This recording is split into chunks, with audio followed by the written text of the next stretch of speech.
His status right now is listed as doubtful for Game 1. That's terrible news for the Bucks.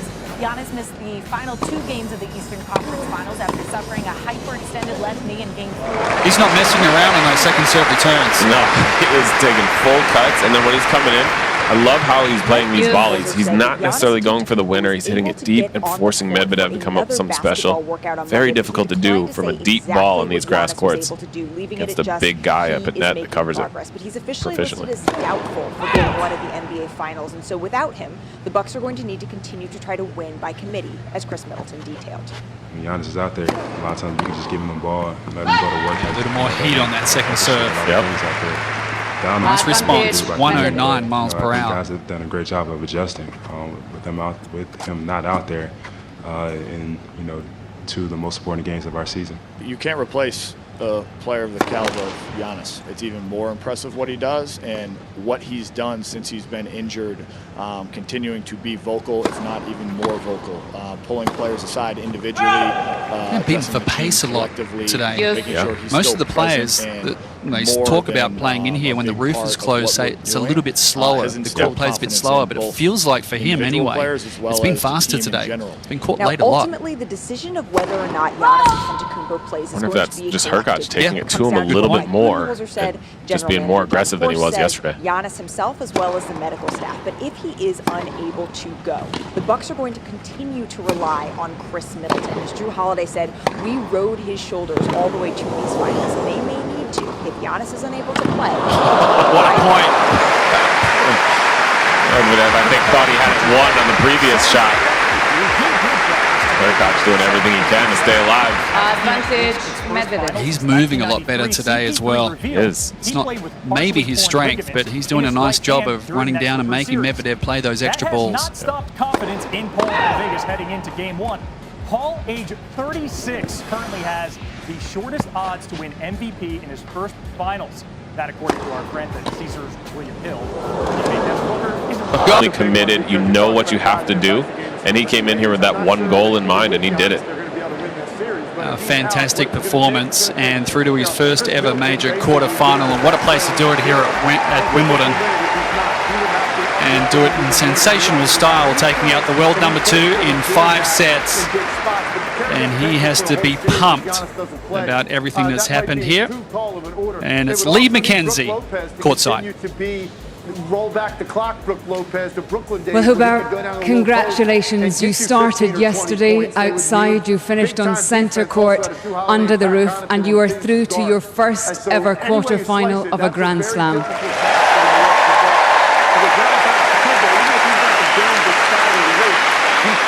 Position with all of the ways that he could dominate the game for the first 45 minutes. So I hope that Mike Budenholzer is not going to hear the news that Ramsey went.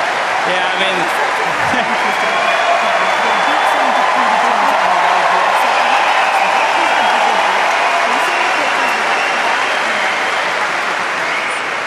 Yeah, I mean, playing on this unbelievable court, probably the best court in the world. I mean, with this magnificent crowd, it's so special. So, I mean, it's really...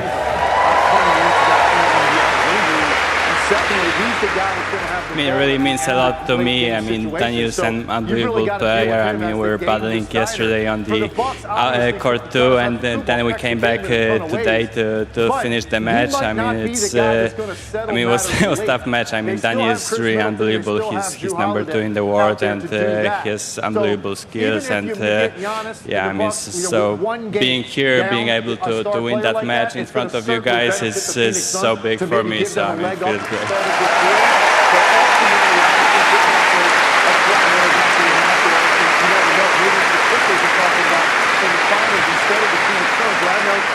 And Hubert, just give us an insight into what it's like to be stopped at such a crucial moment yesterday, knowing that when you come out here today, you have to be 100% from the start. Yeah, so I mean, stopping yesterday in the end of 4th set. Hawks-Bucks Game 5 tonight. The Bucks will be losing a lot of production with the absence of Giannis, as the Greek Freak is averaging 28 points, just under 13 rebounds, along with 5 assists in these playoffs. He will be the 10th All-Star to miss time this postseason. Trae Young also questionable to play tonight. The 22-year-old averaging just under 30 points, 10 assists this postseason. Talk about production. Max Kellerman. Yeah. Max, which star return is more important for their respective team in advancing in this series? The answer is Giannis. I mean, I just saw no Giannis, no Trae Young. What happens? The Hawks won. The Hawks won because Lou Will can do an impersonation of Trae Young. He's a real good scorer, and he was even dishing some assists because Bogdanovich can play, because they have guys. Herter can play, and they have guys who are stepping up. That is not what, look, the Bucks were supposed to have the third and fourth best player in this series. Giannis and Trae Young are the two best, and the third and fourth best player were supposed to be Middleton and Drew Holiday. That has not always been the case. The reason, Stephen A., they're not perennial all-stars is because they're not usually great. They are sometimes great. They're usually good, sometimes great. And without Giannis, those two especially need to step up. But what happened? Middleton drops 38, looks like MJ one game, and the next night Cam Reddish shuts him down? Can't happen. But it's what happened. Giannis, Stephen A., could have just won his third MVP. The only reason he didn't, because he put up the same numbers he did in back-to-back seasons when he won MVP, is because got a little fatigue giving him back-to-back awards, and we also what happened in the postseason. And that kind of got held against him, because he had the same season 3 years in a row. He is normally a more effective player even than Trae Young, and that's saying a lot. And they need him now more than ever. We disagree because I believe the Milwaukee Bucks, even without Giannis Antetokounmpo, have the talent and the experience to beat the Atlanta Hawks. Trae Young is averaging 32 and 6 this series on 47.9% shooting from the field. Now, I don't know what damn Atlanta Hawks game you watching, but Lou Williams can't imitate that. Not that average. He can have a game, but that's not what Lou Williams does. He can put up buckets, and we've seen him put up buckets in prolific fashion, but not in the last couple of years, not on this level. Trae Young is cat quick. He can pass the ball.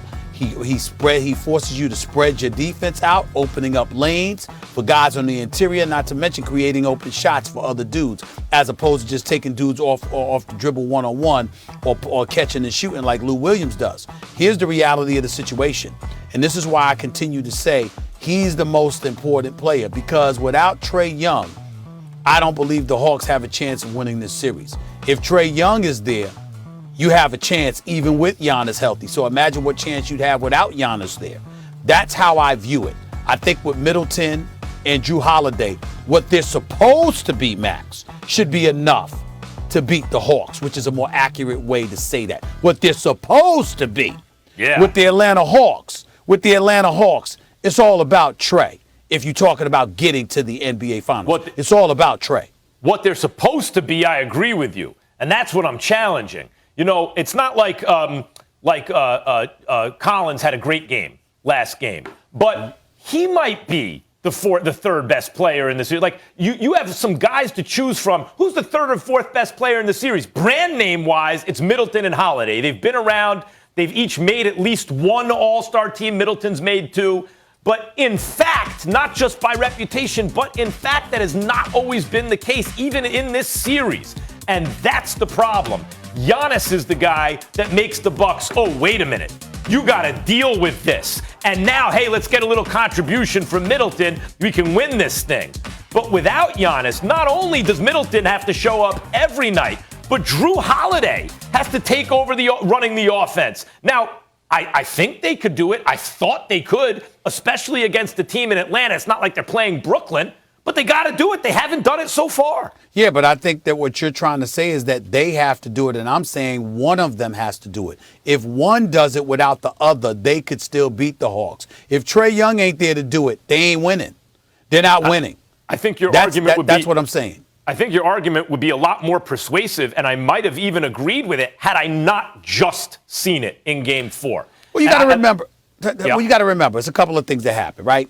The Milwaukee Bucks gave up their lead in the first half. And then you remember they came storming back, and Giannis was unstoppable. And you sort of got the impression, okay, they stole one from us in game 1. We stomped them in game 2. We came back and took game 3 and reclaimed home court advantage. And not only that, Max Kellerman, even though I know this is not a popular thing to say, Max and Molly, but I'll say it for you anyway. Okay. I keep telling y'all, distractions matter. And when you're in a place like the ATL, and you have an off night, Now, it's one thing if you're played, you got back-to-back, and there's no nights off, and then you're flying into that city the same day. But when you got time to hang out in places like the ATL, it might take you a little while to get your game together before you turn on the afterburners. Just trust me on this. Also, an unpopular thing to say, but let's be honest, both teams need their stars. Let's keep it rolling here, guys. Led by heading back to the finals for the first time since 1993, Chris Paul is going for the first time in his career. CP3, what do you think? Chris Paul is in the NBA Finals. What do you think when you hear that sentence? Man, it sounds damn good. Damn good. It's been a lot of work, man. A lot of work. Going to a new team, everybody staying the course. That team fight hard. T. Lue, unbelievable coach. Chauncey Billups, my big brother. So many ties to that team. But damn, this feels good. We knew they broke. We knew we broke them. I mean, it's no better sign of defeat than knowing that moment. You know, that moment where it's like competition meets and you can't do anything else to help your team overcome that situation. He just broke. And that's what we was trying to reach. All right, so Patrick Beverley, who was ejected in the fourth quarter after shoving Chris Paul in the back, tweeted this apology: CP3, emotions got the best of me last night, gang. My bad. Wasn't meant for you. Congrats on making it to the finals. Best of luck. Stephen A. Smith. Yeah. Did the Suns break the Clippers? Well, they clearly broke the Clippers, and it's sad for me to say it's rare that I'm critical of Patrick Beverley because I love the kid. I know him, I know his family, but that was real Bush League, what he did, and I was really, really happy to see him go out on Twitter and apologize for what he did. That was completely uncalled for. It warrants a suspension and definitely a dock and pay. There is no question about that. That's something that was excessive and completely unnecessary for him to do.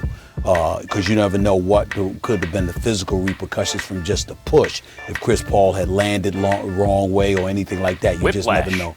No excuse. You'll whiplash that too. There's no excuse for that whatsoever. And so I was really happy to see him do it. He's better than that. Patrick Beverley is better than that. He's a professional pest, but he's intense. He works hard and he goes after it. And he could be on my team any day of the week. But I was pretty ashamed of what I saw from him last night. There was no excuse for that. So it's good to see him apologize because he's a much better person than that. I can tell you, as somebody who knows him personally, I can tell you that. Having said all of that, they clearly broke him.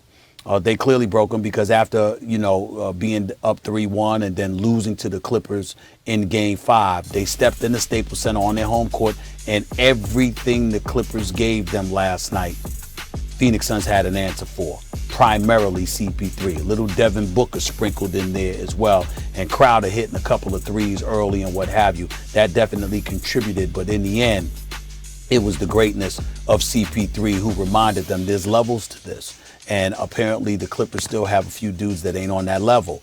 And that's what happened last night. And so when you're losing, and you're losing in convincing fashion, if it were a nail biter down the stretch and stuff happened, that would be different.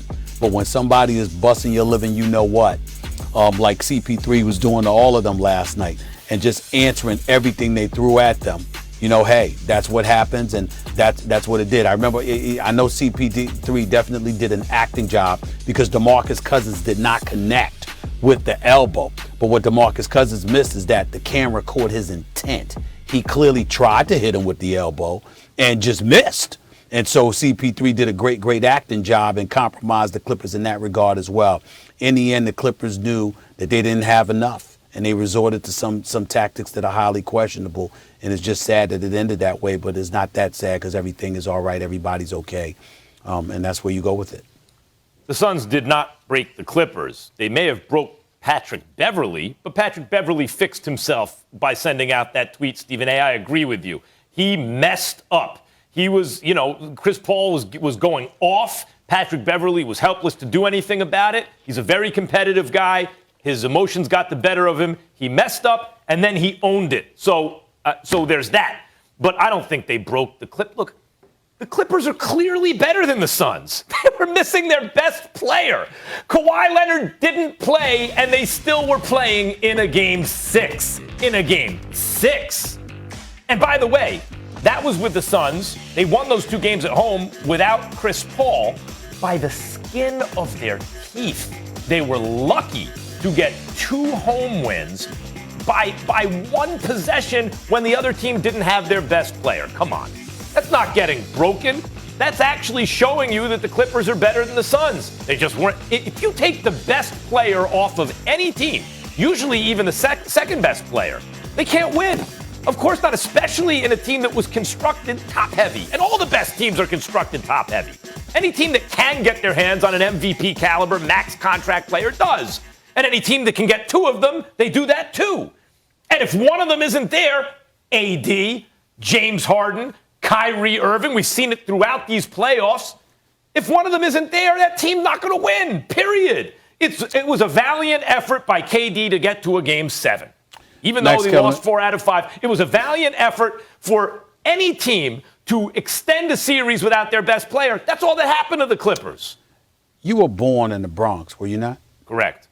Bronx, New York, right? That's right. Albert Einstein Hospital. So was I, raised in Hollis, Queens, New York. I was born in Harlem Hospital, by the way. But here's the deal, Max Kellerman. Sometimes you open your mouth, and I wonder if you have ever picked up a basketball and played in the park.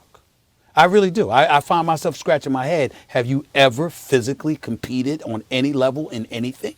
Because, Max Kellerman, the fact that Kawhi Leonard was injured has nothing to do with the point that's being made about the Suns breaking the Clippers. Because when you're on the court without your guy, all you're thinking about in that moment is how you're feeling. You're not thinking about, oh, well, you know what, we all right because we know we better than them if we had Kawhi. You might think about that when you go in the locker room. You might think about that today, now that you're 12 plus hours removed from getting eliminated from the postseason, as you go through your exit interviews and you have an opportunity to reflect on the season that was and that could have been had you had all your ducks in a row. But in that moment, as they were playing this game last night, trying to overcome one deficit after another, after mounting another, okay? You're not thinking about, oh, well, we're supposed to be in this position because Kawhi Leonard is here. But Kawhi Leonard isn't here. You're thinking about the fact that these brothers are giving it to you. And there's little to nothing that you seem capable of doing about it at that moment. Fine, but let's do it another way. Okay, let's say this we are with another way. I mean, can you at least can you at least concede I'm addressing it. That what I just said is right? I'm addressing it right now. Go ahead. So the Atlanta Hawks are a team with a lot of fight in them. I think it's safe to say, it's fair to say, the Atlanta Hawks now are a team with a lot of fight in them. Just because their best player isn't there in Trae Young, they don't just fold, okay, let's go home. They play through it, and they actually got a win. Now, it's at home, you're right, they had certain advantages you brought up earlier, but they did it without Trae Young. Now, if Trae Young, for whatever reason, never came back to this series, but Giannis did. Let's say Giannis was playing in Game 5, and the Hawks lost in 6 games, and they didn't have Trae Young. Would we be saying the Bucks broke the Hawks? Or would we give credit to the Hawks? Hold on. Do we give credit to the Hawks for winning a couple games without Trae Young? Do I get to answer that, or are those rhetorical questions? Because I have the answer. Well, the Clippers just did that. Aren't you going to credit them for winning 2 games against a team they didn't have their best player? We're not. That's not the question. When the question was, did they break the Clippers? In other words, if you're the Clippers, how are you feeling at that particular moment? What are you going through? We're not taking any credit away from the fact that the Clippers advanced to the conference finals for the first time in their 51-year history, that they've gone farther than any other Clippers franchise has ever gone. We're not ignoring the fact that Kawhi Leonard was hurt because we know if he was healthy, they'd probably be the ones heading to the finals instead of Phoenix. We concede all of that, but the point is, if you're the Los Angeles Clippers on the court, then we got to take into account, Max, the personalities. A Trae Young, a John Collins, a Danilo Gallinari, a Lou Williams, a Kevin Huerter. Their personalities, I think anybody that watches these teams play, the personalities are a little bit different than DeMarcus Cousins, Patrick Beverley, Marcus Morris Sr., guys like that. Well, it's hold on. a little bit If you're going to say break, the way I take that to mean is not just you're feeling bad. It's like you give up at a certain point. You got, like, what Jay Crowder's talking about is they knew they couldn't win. At a certain point, Stephen A., it's mathematical. You know there's not enough time to come back. And that's what happened. And that's to Chris Paul's credit, not to the discredit of the Clippers. So at a certain point, the Clippers understood, damn, we don't have enough time to come back. You want to call that the moment they got broken? No, that's the moment you knew they were going to lose. You watching on TV, you knew the same as the Clippers knew. That's different than getting broken, like you've given up, like you can't do anything about it. You're the only person I know that would have that definition of being broken. You think broken? So what's the definition? Let me finish. Be quiet and let me finish. I'm not talking about them giving up. I'm saying things that get you out of your character. Clearly, many, many times throughout professional sports history, not just with basketball, but with football and other sports, particularly where physical confrontations taking place, as opposed to you playing baseball and you're in an outfield or something like that. When you have competition and you are at your wit's end, there are many instances where people get out of character because they can't deal with the level of frustration and disappointment that comes with losing in that fashion. So that's what I mean by being broken, where you have deviated from your normal form of character and you've gotten a bit worse because the circumstances are a bit too much for you to take. It doesn't mean you gave up. It means that, unfortunately, you're conceding and succumbing to reality. And I'm saying to you, Patrick Beverley showed it physically, but mentally and emotionally, if you're watching this game unfold, particularly as Chris Paul just closed the deal on them last night, they were all getting a bit out of character because that's what they are. Atlanta's not like that. Atlanta's built a little bit differently. Their mental makeup is a little bit different. The Clippers, who pride themselves on being rough riders, overcoming one piece of odd after another, 0-2 deficits in the previous two series, you understand, got guys on their team that are known for being a bit truculent, are known for being a bit acerbic and really coming at you in different ways than just playing the game. Yeah. They had to succumb to Chris Paul and the younger Phoenix Suns last night, and it was a little bit much for them to take. Guys, before we go to break, I just want to give you this note because we're talking about teams with a lot of fight. At the beginning of the season, the Suns had the 13th best odds to make it to a title. The Hawks, the 18th best odds. Unbelievable when you think about it. Nobody picking either team. We'll keep it going here. Still to come.